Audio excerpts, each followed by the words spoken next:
The Ahsoka show is just after finishing up, and I really liked it. What I liked even more than the show are the 3 amazing LEGO sets that came out based on it. With that said, these sets aren't perfect. Specifically, I think the minifigures could be improved. And so, in this video, I'm going to fix them. Let's start with the figures in the E-Wing vs Shin Hati's Starfighter set. I think Morgan Elsbeth looks perfect from the waist up, but that unprinted dress piece just looks so out of place and plain. I'd have at least printed some grey creases onto it to give her a consistent level of detail throughout, because as it is, it kind of looks like the figure just cuts off halfway down, so that's the first change I'd make. The Baylan Skull minifigure is interesting in that LEGO went with his combat form, which means no cape or hood, but they left out his shoulder pads. I'm not a fan of this. I think they definitely should have given him this piece, even just to bulk him up a little bit and make him look more powerful. As he is, he just feels incomplete and too small. Alternatively, I think he should have been given a black cape at least, even if for no other reason than to cover up his lack of shoulder pads. If it were up to me, I'd have included a black hood piece too, because that would have looked so good on the caped version of this figure. For the variety these pieces would add, I think including an extra hood and cape piece would be a no-brainer, and a shoulder piece would have been a really nice bonus. I think the most obvious mistake they made with him and Shin though is the red lightsaber blades. These are clearly orange in the show, and if anything I think that's among their most important character design elements, so getting this wrong is pretty inexcusable from LEGO. Outside of the lightsaber blade, I think Shin is honestly pretty close to perfect. Unlike Baylan, I don't think she needed any shoulder pads or arm printing,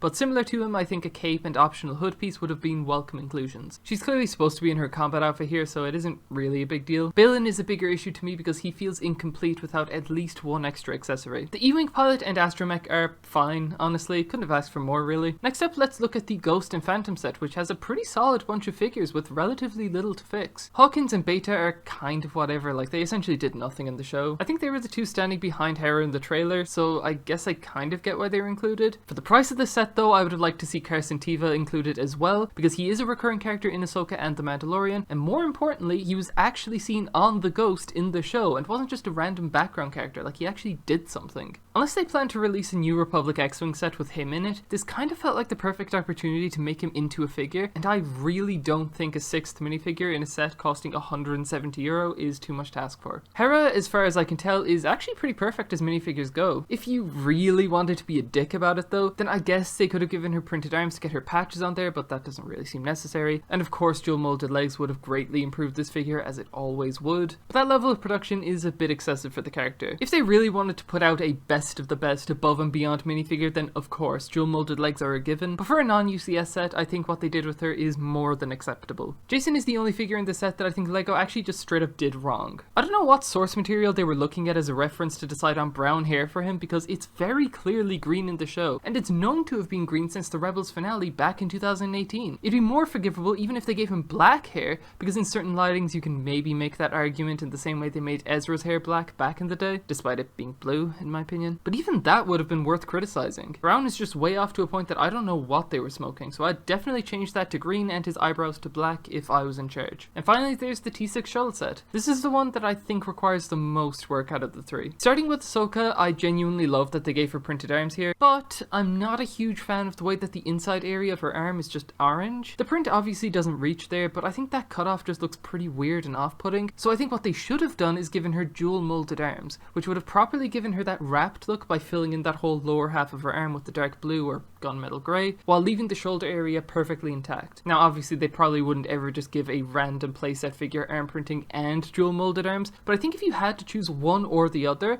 I actually would have gone with dual molded arms instead. I think getting that accurate divide of orange and dark blue or gunmetal grey is more important for her design than printing some fabric of her sleeves, which I also think is printed too high up on her arms. I think the way they did it in the Skywalker saga is much better, and how I personally would rather they have done it, even if it meant losing the printed part. Other than that, perfect figure. Sabine is a figure I have a few somewhat major issues with, starting with the brown base color of her torso, arms and legs. I just don't think this was the best decision. Looking at this reference, I feel like dark bluish grey would have been a much more accurate color for her, with that brown color reserved for just her belts, foot printing and knee pads. While I don't think the brown looks awful, I just don't think it's as accurate as it should be, and if it were up to me I would have made her base color a dark bluish grey, which also would have gone better with her helmet in my opinion. The other problem I have with this figure is the lack of arm printing. The original rumors very strongly suggested that she would have printed arms, and I don't know if that was the original plan or not, but it should have been. Her collared shoulder pads are a really important part of her design, so to not include them here is a huge mistake in my opinion. Considering Fennec Shand got printed arms, I feel like Sabine definitely needed and deserved them more. So yeah, if I was in charge,